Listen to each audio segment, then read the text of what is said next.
Seja muito bem-vindo ao Visão Parlamentar. Eu convido você a conhecer o que pensam e o que fazem os deputados estaduais mineiros. Nesta entrevista, eu converso com o deputado Rafael Martins, presidente da Comissão de Minas e Energia, sobre a decisão do Conselho de Política Ambiental de liberar a mineração na Serra do Curral. Vamos entender os impactos disso para o meio ambiente e para os moradores de Belo Horizonte e Nova Lima.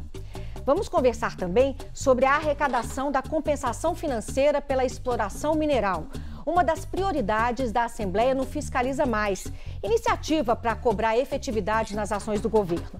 E ainda sobre o PSD, o partido do deputado, como ele se prepara para as eleições de outubro.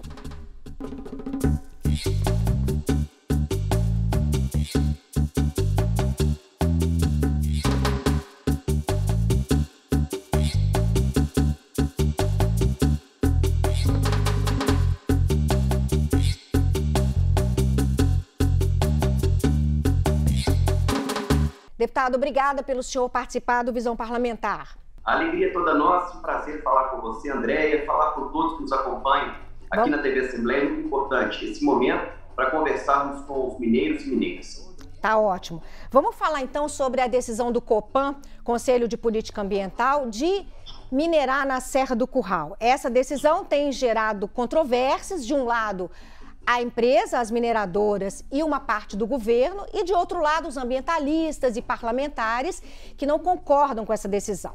Há várias ações na justiça, inclusive uma impetrada pelo senhor, e eu pergunto sobre essa questão da judicialização. O senhor acha que a judicialização é capaz de resolver esse problema? Olha, não há outro caminho para se resolver esse problema, né? A decisão de autorizar a mineração na Serra do Curral está dada.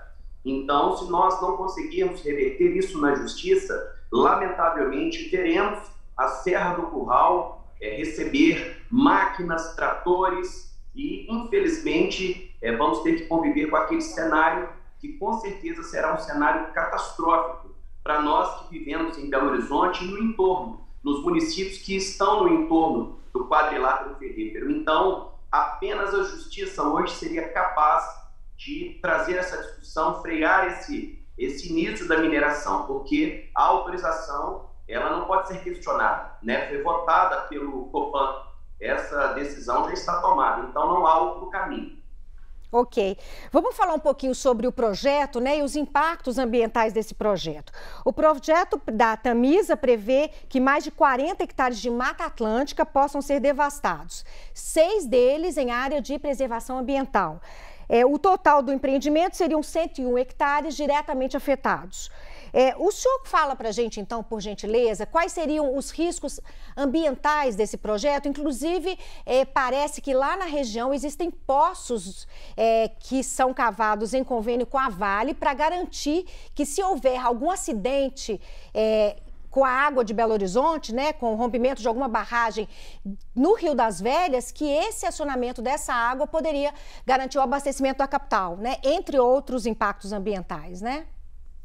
Muito bem, você disse tudo, né? Já começamos por aí, que é a questão do abastecimento da nossa capital, não só da capital, mas de Sabará, de Nova Lima, cidades que estão no entorno. Nós temos uma preocupação enorme com isso, porque sabemos que a cava será feita na Serra do Curral, uma cava profunda. E nós temos a preocupação, sim, do comprometimento do lençol freático, que hoje abastece as nascentes que desagam, que produzem a água consumida na nossa capital. Então, nós temos essa preocupação com o nosso abastecimento, com a reserva hídrica. E não só isso, nós temos ali hoje um duto, ou alguns dutos da Copasa, que podem romper com a vibração das explosões da mineração. Essa é uma grande preocupação que os ambientalistas, nós que estamos envolvidos diretamente com esse tema, temos, porque em questão de minutos nós teremos o abastecimento de 70% da nossa capital comprometido. Isso é muito sério, é muito grave. Então nós não podemos, a toque de caixa, ver isso acontecer e correr esse risco, porque nós sabemos bem que laudos técnicos, eles são emitidos, mas laudos técnicos também eles muitas vezes falham, né? Temos que lembrar que as barragens de Mariana e de Brumadinho, elas tinham laudos técnicos que avalizavam aquelas barragens, aqueles empreendimentos. No entanto, aqueles empreendimentos se romperam, né? As tragédias que nós conhecemos muito bem. Então, não é querer questionar os técnicos que fizeram essa avaliação. Pelo contrário, nós temos que ter algum parâmetro, né? E a equipe técnica muito eficiente, muito competente, que avaliou aquilo ali.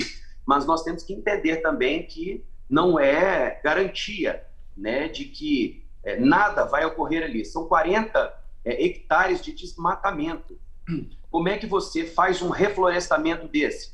Né? Como é que você vai recuperar o meio ambiente? É impossível. Uma vez que você cava, que você retira aquela reserva, né, de Mata Atlântica, principalmente, você não consegue nunca mais recuperar aquilo, né? Você pode fazer um trabalho paisagístico, você pode conseguir, de alguma forma, tentar compensar em outro lugar, mas aquilo ali de forma natural, original, como nunca mais teremos.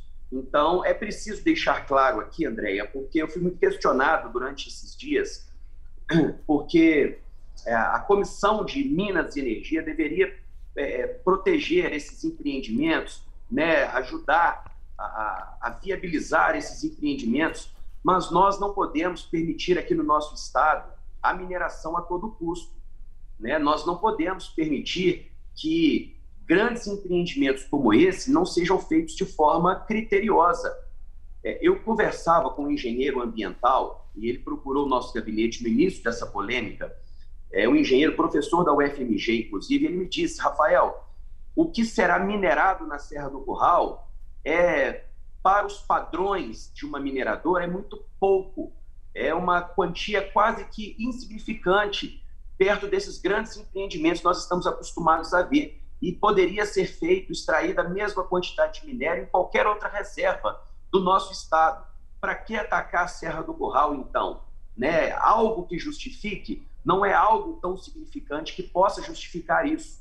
Então, a gente ouve técnicos de ambos os lados, né? Tem os técnicos que ajudaram a formular os laudos da Tamisa, para autorizar, para convencer os conselheiros do Copan a aprovar o empreendimento, mas existem também técnicos, ambientalistas, engenheiros ambientais do outro lado, que também defendem teses com estudos aprofundados com relação ao impacto da mineração na Serra do Curral. Então, a gente precisa entender assim, que nós ainda sabemos que a mineração é a nossa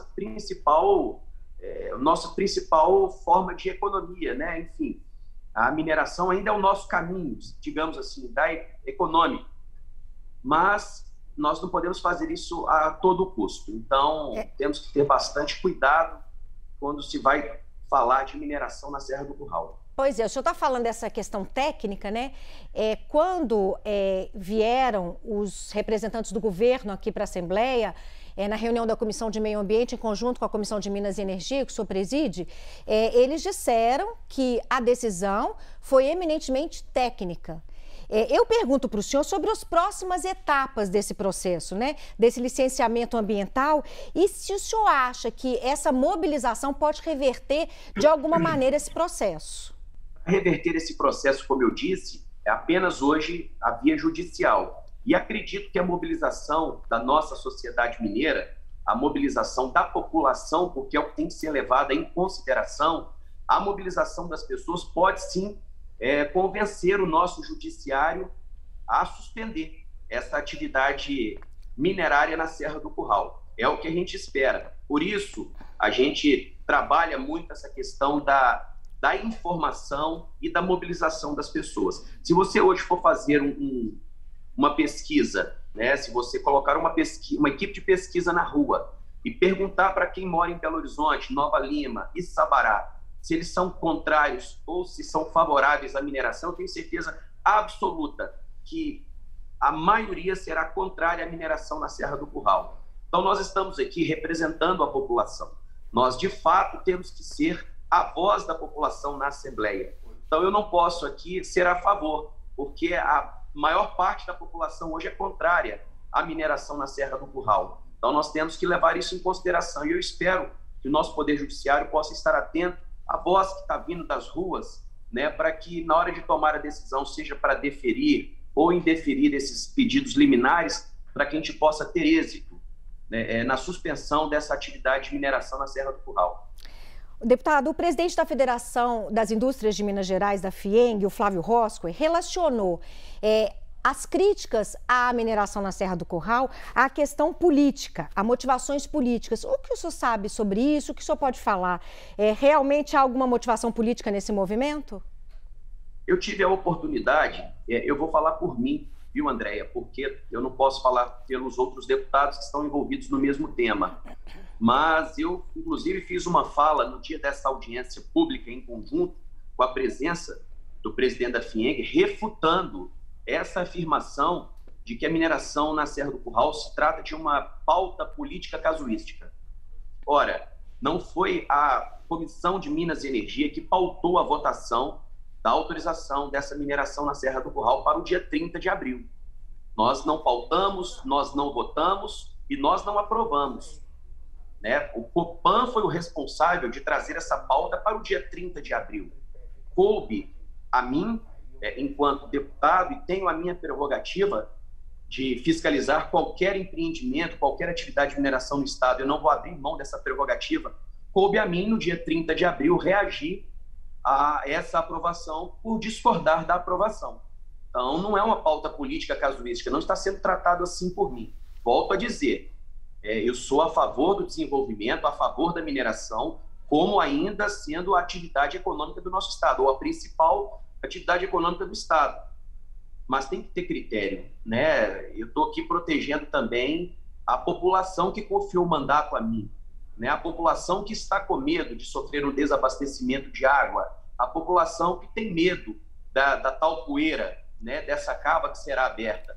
Eu estava lendo uma informação que eu achei estarrecedora, se for verdade, né? Porque muitas informações saem na imprensa e às vezes a gente não tem a oportunidade de investigar a verdade, né, da informação. Mas dizem que a cava que será aberta, aquele grande buraco que a gente vê nos empreendimentos da mineração, a cava que será aberta na Serra do Curral, ela é capaz de se colocar o bairro Taquaril dentro dessa cava.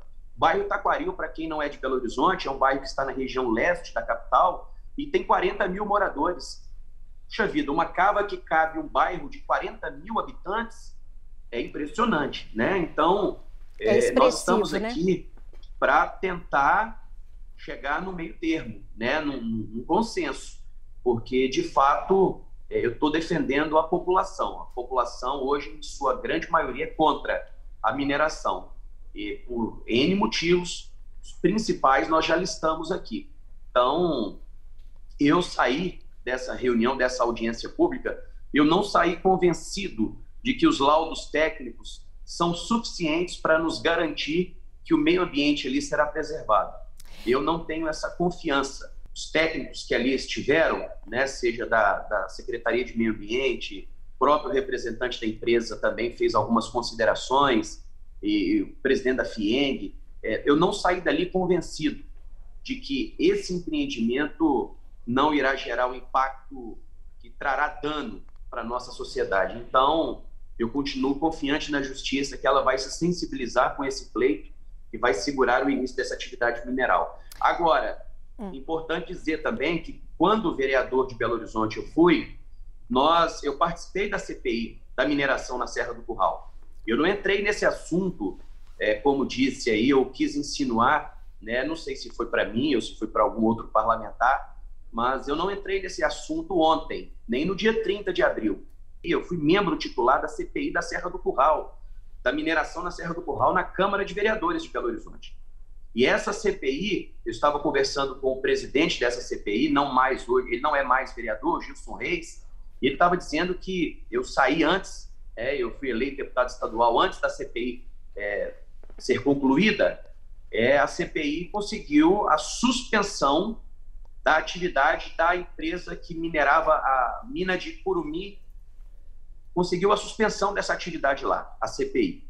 Então, nós já estamos debruçados nesse assunto faz tempo, né? Então, a gente realmente precisa de uma providência e esperamos que a Justiça se manifeste o quanto antes. Dê um prazo para o governo do Estado, né, para a Secretaria de Meio Ambiente, para a empresa também, um prazo de 10 dias para que eles possam remeter os laudos técnicos e comprovar, né, essa viabilidade técnica de proteção do meio ambiente. Então, vamos aguardar aí o desfecho na Justiça. Vamos aguardar. Deputado, a Assembleia de Minas e os deputados têm o dever e o poder de fiscalizar as ações do governo. No Fiscaliza Mais, que é um evento da Assembleia em que vocês acompanham, baseado em dados técnicos, em números, a efetividade das ações do governo, o senhor, como presidente da Comissão de Minas e Energia, pode nos falar por que a comissão escolheu no Fiscaliza Mais o tema da CEFEM, que é a compensação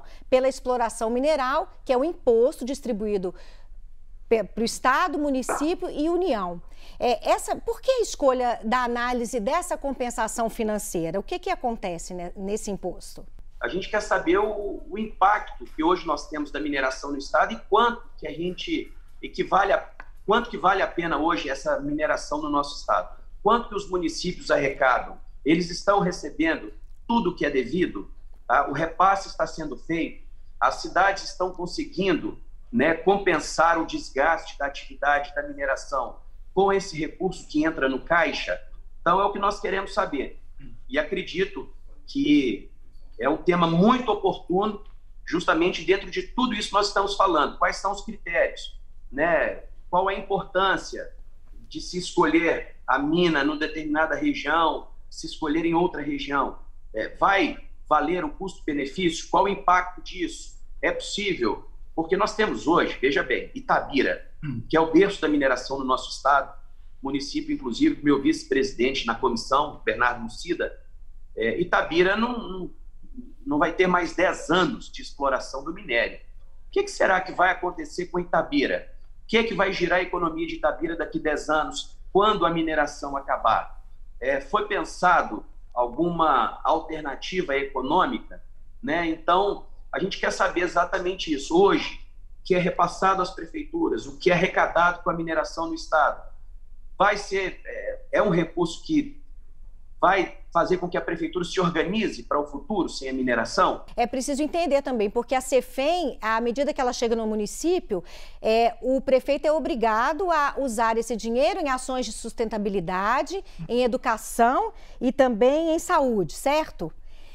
Esse dinheiro, pela legislação, ele pode ser usado ou deve ser usado para que o município encontre outras alternativas econômicas de sobrevivência que não seja a mineração? A legislação garante isso ou isso fica a critério do prefeito decidir? Olha, quando você recebe o recurso para aplicar, seja na saúde, seja na educação, você está, de alguma forma, aliviando o caixa de recurso próprio da prefeitura. Concorda? A prefeitura ela tem um caixa e esse caixa ela precisa gastar com saúde, ela precisa gastar com educação. Quando você recebe um repasse desse, o que acontece? Você alivia o seu caixa, né? E você tem recurso para poder aplicar em outras áreas.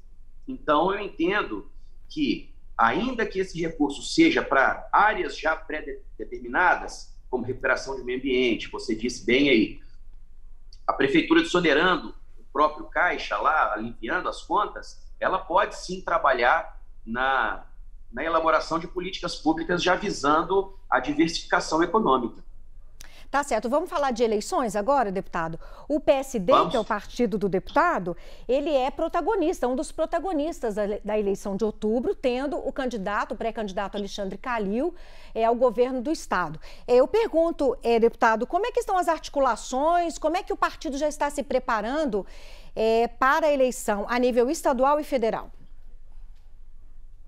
Olha, o partido, você foi muito feliz ao dizer que o PSD é protagonista nessas eleições, e de fato é. E como todo protagonista, o PSD ele é alvo de muitas informações, de muitos... os bastidores ficam mais aquecidos quando se vai falar do PSD. Por ser um partido, hoje, com a maior bancada na Assembleia, somos 10 deputados estaduais, é o partido do presidente da Assembleia, tem um candidato a governador, que não é qualquer candidato, é um candidato com condições totais de ter êxito nas eleições. nós temos 2 senadores da República, o presidente do Congresso Nacional é do PSD. Então, obviamente, o nosso partido ele tem várias lideranças e várias cabeças que têm a sua autonomia para poder pensar. Então, nós temos... Mas o partido ele converge. O partido ele converge no seguinte sentido, de querer as melhores políticas públicas para o Estado. Obviamente, nós temos correntes que querem caminhar, seja no âmbito federal, com o presidente Bolsonaro, que nós já vimos declarações, né, de membros da nossa bancada federal que querem caminhar com o presidente Bolsonaro. Temos a possibilidade do partido, né, formar aí, fechar a questão em torno da candidatura do presidente Lula em nível estadual, com o ex-prefeito Alexandre Calil dividindo o palanque com o Lula.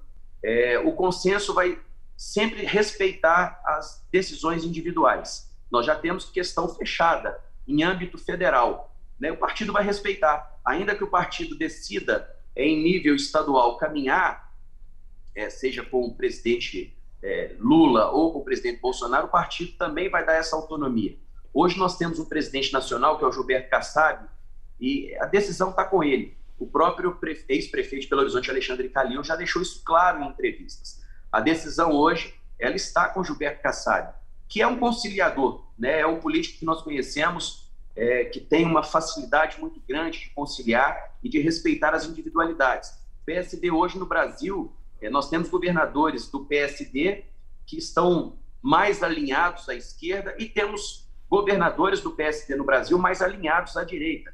E, no entanto, são todos PSD. Essa é a postura do presidente nacional do PSD, Gilberto Kassab, de respeitar as individualidades, mas buscando sempre o consenso e o melhor para a nossa população. Aqui em Minas Gerais está sendo tratado com muito carinho e muito zelo essa questão dos apoios. Voltando um pouquinho aqui para o nosso estado, a recente filiação do presidente da Assembleia, deputado Agostinho Patrus, ao PSD, na abertura da janela partidária, indica que o Agostinho Patrus vai ser vice do Calil, e aí teríamos aí uma chapa puro sangue, né, como se fala.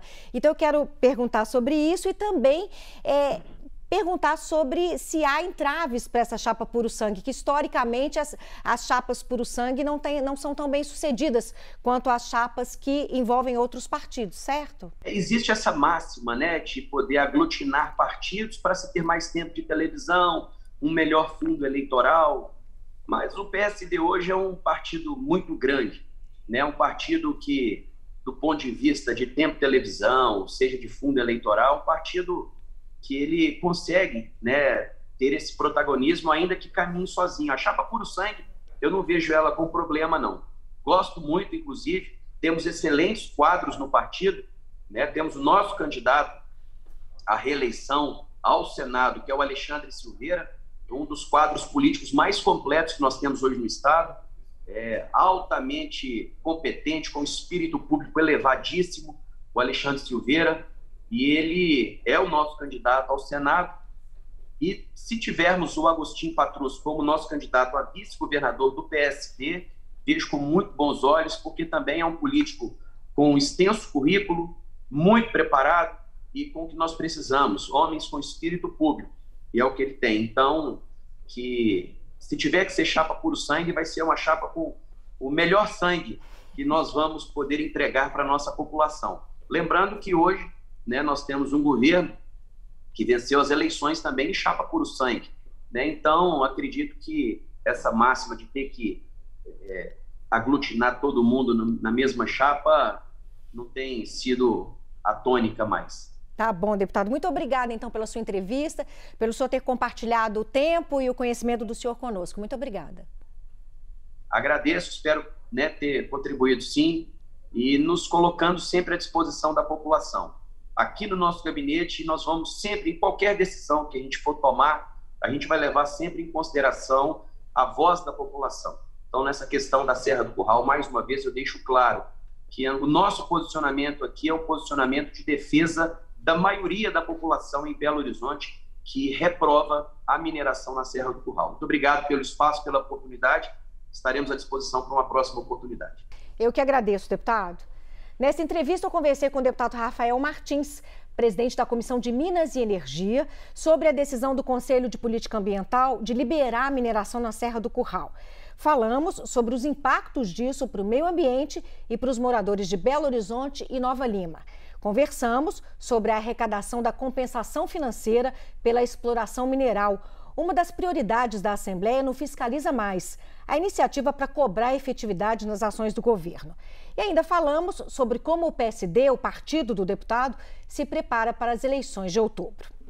Para rever estas e outras entrevistas, é só acessar o nosso portal. Obrigada pela sua companhia e até a próxima.